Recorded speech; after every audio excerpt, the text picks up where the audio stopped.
Hi students, कैसे हैं आप सब लोग। उम्मीद करता हूं कि आप सब लोग बहुत बढ़िया होंगे। तो स्वागत है आप लोगों का इंपॉर्टेंट क्वेश्चन सीरीज में। और इंपॉर्टेंट क्वेश्चन सीरीज का जो आज का क्वेश्चन है ट्रिग्नोमेट्री से है। बहुत ही प्यारा सा क्वेश्चन है, बहुत इंपॉर्टेंट है और अक्सर ही बच्चों को कंफ्यूज कर जाता है। बट यकीन करिए, ये वीडियो लेक्चर अगर आप लोग शुरू से एंड तक देख लेते हैं तो एक भी पॉइंट आप लोगों को कंफ्यूजन का नहीं बचना है, क्योंकि बड़े ही डिटेल तरीके से मैं आप लोगों को एक एक पॉइंट एक्सप्लेन करने जा रहा हूँ। ठीक है, तो आते हैं क्वेश्चन पे, शुरू कर देते हैं भाई। क्वेश्चन में हम लोगों को दिया है, if angle B and angle Q are acute angle such that sine B equal to sine Q, then prove that angle B equal to angle Q. तो क्वेश्चन हम लोगों से कह रहा है कि अगर एंगल बी और एंगल क्यू दो एक्यूट एंगल्स हैं, एक कंडीशन के साथ में कि साइन बी की जो वैल्यू है वो किसके इक्वल है, साइन क्यू के इक्वल है, तो फिर ऐसे में प्रूव करिए कि एंगल बी किसके इक्वल होगा, एंगल क्यू के इक्वल होगा। ठीक है, तो आई थिंक क्वेश्चन आप लोगों को समझ आ गया होगा। तो चलिए शुरू करते हैं भाई इसको करना। अब इसको हम लोग शुरू कर रहे हैं एक छोटे से कंस्ट्रक्शन के साथ में। हम लोगों ने क्या किया, हम लोगों ने दो ट्राइंगल्स कंसीडर करे। पहला ट्राइंगल हम लोगों ने कंसीडर किया ए बी सी, जिसका कि राइट एंगल कहाँ पर है, सी पर है। दूसरा ट्राइंगल हम लोगों ने लिया है ट्राइंगल पी क्यू आर, और इस ट्राइंगल का राइट एंगल कहाँ पर है, आर पर है। हम लोगों को दो एक्यूट एंगल्स लेने के लिए बोला था, एंगल बी और एंगल क्यू। तो हम लोगों ने देखिए यहाँ पर ये एक्यूट एंगल ले लिया, एंगल बी इस ट्राइंगल में, और एंगल क्यू हम लोगों ने इस ट्राइंगल में एक्यूट एंगल कंसीडर किया है। अब एक कंडीशन हम लोगों को दे रखी है कि भाई इन दो ट्राइंगल्स के अंदर जो साइन बी और साइन क्यू की वैल्यू होती है वो आपस में इक्वल होती है। तो यहीं से हम लोग देखिए क्वेश्चन को आगे लेकर चल रहे हैं। तो कंडीशन क्या दे रखी है हम लोगों को, हम लोगों को दिया है कि साइन बी की जो वैल्यू है वो किसके इक्वल है, साइन क्यू के इक्वल है। अब यहाँ पे टिग्नोमेट्रिक रेशियो क्या है, साइन। और साइन किसका रेशियो होता है, साइन होता है दो साइड्स का, किसका, परपेंडिकुलर और हाइपोटेन्यूस का। और जब हम लोग इस एंगल के कॉन्टेक्स्ट में बात करें तो भाई इस एंगल से जुड़ी हुई साइड ये वाली है, तो ये अपने आप में क्या है, बेस है। एंगल के सामने वाली साइड ये है, तो ये अपने आप में क्या है, परपेंडिकुलर। और 90 डिग्री के अपोजिट ये वाली साइड है, तो ये अपने आप में हाइपोटेन्यूस है। बिल्कुल इसी तरीके से इस ट्राइंगल में हम लोग आए, क्योंकि हम लोग इस एंगल की कॉन्टेक्स्ट में बात कर रहे हैं, तो ये क्या है, बेस है। एंगल के सामने वाली साइड ये परपेंडिकुलर, और 90 डिग्री की अपोजिट साइड ये हाइपोटेन्यूस है। क्लियर है। तो हम लोगों को क्या दिया है, साइन बी। बी कहने का मतलब इस ट्राइंगल की बात कर रहे हैं, और इस एंगल के कॉन्टेक्स्ट में बात चल रही है, तो परपेंडिकुलर होगा ए सी और हाइपोटेन्यूस ए बी। इसका मतलब साइन बी की जगह पे हम लोग क्या लिख सकते हैं, इसकी जगह पे लिख सकते हैं ए सी अपॉन ए बी, क्योंकि साइन होता है परपेंडिकुलर अपॉन हाइपोटेन्यूस। बिल्कुल यहाँ पे इसी तरीके से देखें तो हम लोग साइन क्यू है, और क्यू क्योंकि इस ट्राइंगल का एंगल है और इस एंगल के कॉन्टेक्स्ट में बात कर रहे हैं, तो फिर ये परपेंडिकुलर है और ये साइड हाइपोटेन्यूस है। मतलब इसकी जगह पे हम लोग लिख सकते हैं P R upon P Q. I think बात यहाँ तक समझ आ गई है। अब एक बड़ा इंपॉर्टेंट पॉइंट है, बड़े ध्यान से समझते हैं। देखो यहाँ पे क्या लिखा है, ए बी लिखा है, ठीक है, और यहाँ पे पी आर है। तो हम लोग क्या कर रहे हैं, ए बी को भाई इधर ट्रांसपोज कर रहे हैं, क्योंकि डिवीजन में था तो मल्टीप्लीकेशन यानी कि ऊपर जाएगा, और क्यू पी आर को हम लोग देखो इधर लेके आ रहे हैं। या फिर आप इसको ऐसे भी समझ सकते हो कि भाई क्या करो, क्रॉस मल्टीप्लाई कर दो। और जब क्रॉस मल्टीप्लाई करेंगे तो A C into P Q equal होगा किसके, P R into A B के। अब हम लोग क्या कर रहे हैं, पी आर को तो इधर ट्रांसपोज कर रहे हैं, क्योंकि पी आर ए बी के साथ मल्टीप्लीकेशन में है, तो ट्रांसपोज करेंगे तो डिवीजन में जाएगा। और पी क्यू को हम लोग इधर ट्रांसपोज कर रहे हैं, तो फिर हम लोग क्या लिख सकते हैं, देखो ए सी अपने प्लेस पर है एज इट इज हम लोगों ने लिखा, और इसको हम लोग ट्रांसपोज कर रहे हैं पी आर को, तो ये नीचे आ जाएगा। और इसको हम लोग इधर लेके जा रहे हैं, लेकिन ये अपने प्लेस पर है, तो यहाँ पे हम लोगों ने लिखा ए बी, और अपॉन में क्या गया, अपॉन में चला गया पी क्यू। आई थिंक चीजें यहाँ तक समझ आ गई हैं। तो देखिए इस स्टेटमेंट के बेसिस पर हम लोग क्या कहने की कोशिश कर रहे हैं, बड़ा इंपॉर्टेंट पॉइंट है।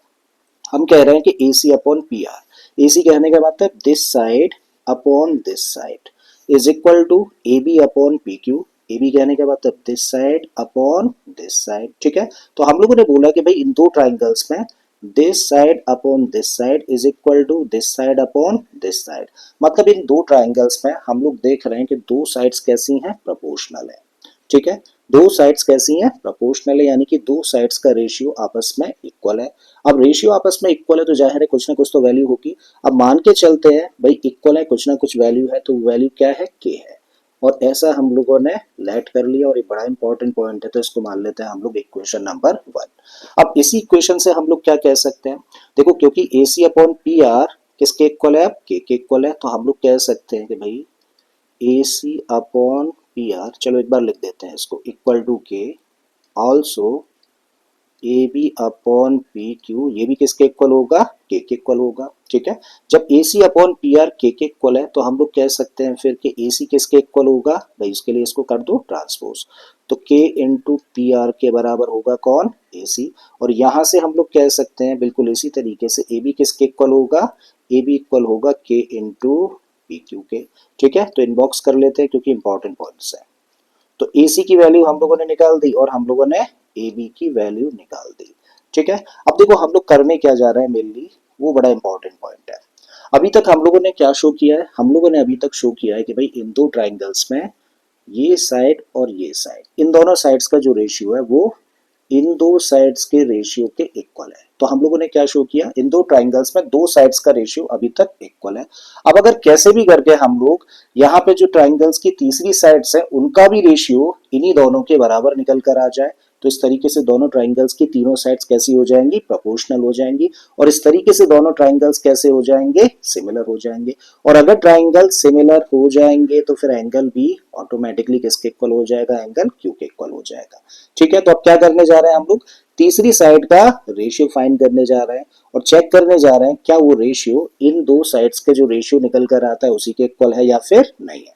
तो तीसरी साइड क्या है भाई, इसकी तीसरी साइड है BC और इस ट्राइंगल की तीसरी साइड है QR। हम लोग क्या करें, इन दोनों साइड्स का रेशियो निकालने की कोशिश करें, तो चलिए निकालते हैं। तो नाउ अब देखो रेशियो हम लोग फाइंड कर रहे हैं। नाउ BC अपॉन इस ट्राइंगल की कौन सी साइड, QR। तो BC अपॉन QR हम लोगों ने लिखा। अब देखो आगे बढ़ने से पहले एक छोटा सा पॉइंट ये और समझ लो भाई, किसी राइट ट्राइंगल में हाइपोटेन्यूज का स्क्वायर किसके बराबर होता है, परपेंडिकुलर का स्क्वायर प्लस बेस का स्क्वायर। कभी हम लोगों को बेस चाहिए तो हम लोग क्या करें, इसको कर दें इधर ट्रांसपोज, और तब हम लोग कह सकते हैं कि बेस का स्क्वायर किसके इक्वल होगा, हाइपोटेन्यूज का स्क्वायर माइनस परपेंडिकुलर के स्क्वायर के। अब हम लोगों को बेस का स्क्वायर नहीं चाहिए, सिंपली क्या चाहिए, बेस चाहिए। तो क्या करें, दोनों साइड्स का स्क्वायर रूट ले लें। तो जब इस साइड का स्क्वायर रूट लेंगे तब लिखेंगे बेस इक्वल टू, इस साइड का स्क्वायर रूट लेंगे तो कुछ इस तरीके से रिप्रेजेंट करेंगे, तो हाइपोटेन्यूज का स्क्वायर माइनस परपेंडिकुलर का स्क्वायर। यानी कि एक राइट ट्राइंगल में सीधे सीधे अगर हम लोगों को बेस चाहिए तो हम लोग क्या कह सकते हैं, अंडर रूट में हाइपोटेन्यूज का स्क्वायर माइनस परपेंडिकुलर का स्क्वायर लिख सकते हैं, किसकी जगह पर, बेस की जगह पे। अब वही चीज हम लोग यहाँ पे करने जा रहे हैं।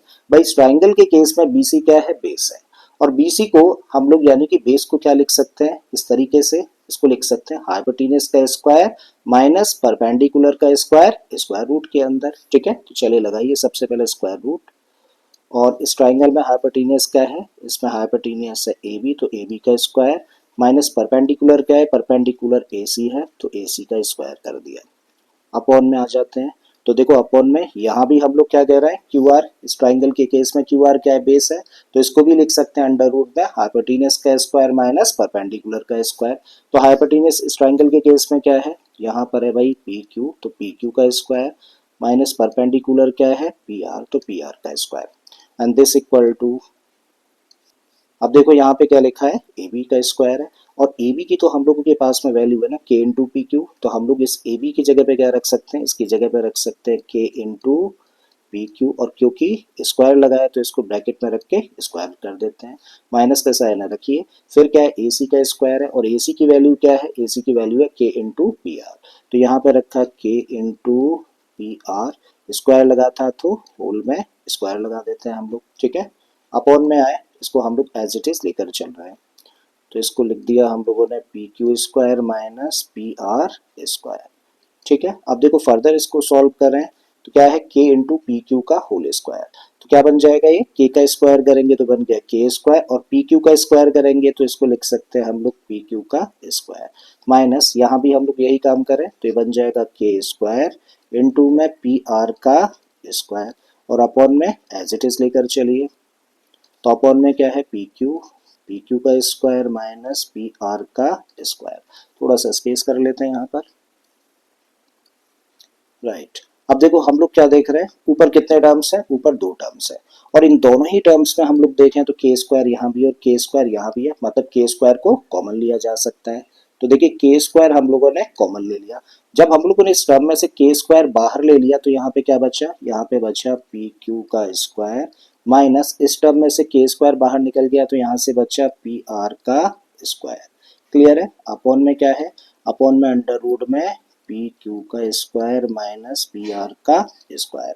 इसको एक बार और सिंप्लीफाई करें तो उसके लिए देखिए यहाँ पर आते हैं हम लोग, क्या लिखा हुआ है रूट में के स्क्वायर, और के स्क्वायर तो परफेक्ट स्क्वायर है, तो भाई इसको हम लोग इसका स्क्वायर रूट लेंगे तो क्या होगा, ये रूट के बाहर आ जाएगा, और रूट के बाहर आएगा तो क्या लिखा जाएगा इसको बाहर के, ठीक है। तो रूट के अंदर क्या रह गया, रूट के अंदर तब रह जाएगा P Q square minus P R square, तो नीचे क्या है रूट में P Q square minus P R square, इसको एज इट इज लिख दिया। अब ऊपर भी P Q square minus P R square है रूट में, और नीचे भी रूट में P Q square minus P R square है, तो भाई ये पूरा रूट ये इस पूरे रूट से कैंसिल हो गया। तो फाइनली यहाँ से क्या मिला हम लोगों को, यहाँ से मिलता है के, और इसको मान लेते हैं हम लोग इक्वेशन नंबर 2। तो आप देखिए हम लोगों के सामने ना दो इक्वेशंस हैं, equation number 1 and equation number 2। तो फ्रॉम 1 एंड 2, फर्स्ट इक्वेशन में हम लोग क्या कह रहे हैं, फर्स्ट इक्वेशन में हम लोग कह रहे हैं कि भाई A C upon P R की जो वैल्यू है वो किसके इक्वल है, A B upon P Q के, और दोनों की ये वैल्यू किसके इक्वल है, के इक्वल है। और यहाँ पे हम लोगों ने जो के की वैल्यू निकाली है बेसिकली वो किसकी वैल्यू है, B C upon Q R की वैल्यू है, ठीक है। तो हम लोग जानते हैं कभी भी कोई भी दो या दो से ज्यादा चीज है किसी एक ही चीज के आपस में इक्वल हो, तो सारी की सारी चीजें आपस में कैसी होती है, इक्वल होती हैं, क्योंकि ये भी के बराबर है, ये भी के बराबर है, और ये वैल्यू भी के बराबर है। इसका मतलब ये वैल्यू और ये वैल्यू तीनों ही कैसी वैल्यूज हैं, आपस में इक्वल होंगी, ठीक है। तो इन दोनों इक्वेशंस के बेसिस पे कह सकते हैं भाई हम लोग A C upon P R equal होगा किसके, A B upon P Q के, साथ में इक्वल होगा किसके, B C upon Q R के। तो इस स्टेटमेंट के बेसिस पर हम लोगों ने देखिए क्या शो किया, हम लोगों ने बोला कि A C upon P R मतलब this side upon this side is equal to this side upon this side, now that is also equal to this side upon this side. मतलब इन दोनों ट्राइंगल्स की तीनों साइड्स कैसी show कर दी हम लोगों ने, प्रोपोर्शनल शो कर दी।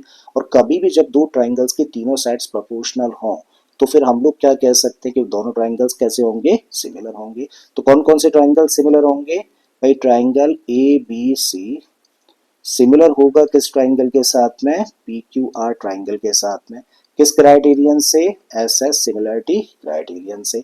और अब अगर ये दोनों ट्राइंगल सिमिलर हैं तो उस केस में हम लोग कह सकते हैं कि भाई इस ट्राइंगल का जो एंगल बी होगा वो इस ट्राइंगल के एंगल क्यू के करस्पॉन्डिंग है, मतलब आपस में इक्वल होगा। सो दिस इंप्लाइज कि angle B of this triangle must be equal to angle Q of this triangle, और यही चीज हम लोगों को प्रूव करनी थी, ठीक है। तो हम लोगों ने शो कर दिया क्योंकि दोनों ट्राइंगल्स कैसे सिमिलर है, और अगर दोनों ट्राइंगल्स सिमिलर हैं तो उनके करस्पॉन्डिंग एंगल्स कैसे होंगे, आपस में इक्वल होंगे। और करस्पॉन्डिंग एंगल्स कौन कौन से हैं, बी और क्यू कैसे एंगल्स है, करस्पॉन्डिंग एंगल्स हैं, तो दोनों आपस में इक्वल होंगे। ये चीज हम लोगों ने यहाँ पर शो कर दिया। तो मुझे उम्मीद है कि आप लोगों को ये क्वेश्चन अच्छे से समझ आया होगा। अगर ऐसा है तो प्लीज वीडियो को लाइक कर दें, चैनल को सब्सक्राइब कर लें अगर आपने अभी तक इस चैनल को सब्सक्राइब नहीं किया है, और अगर हो सके तो इस वीडियो लेक्चर को अपने दोस्तों के साथ शेयर कर दें। फिर से आता हूँ एक और इसी तरीके के बेहतरीन क्वेश्चन के साथ में। Till then keep learning and thank you for watching this video.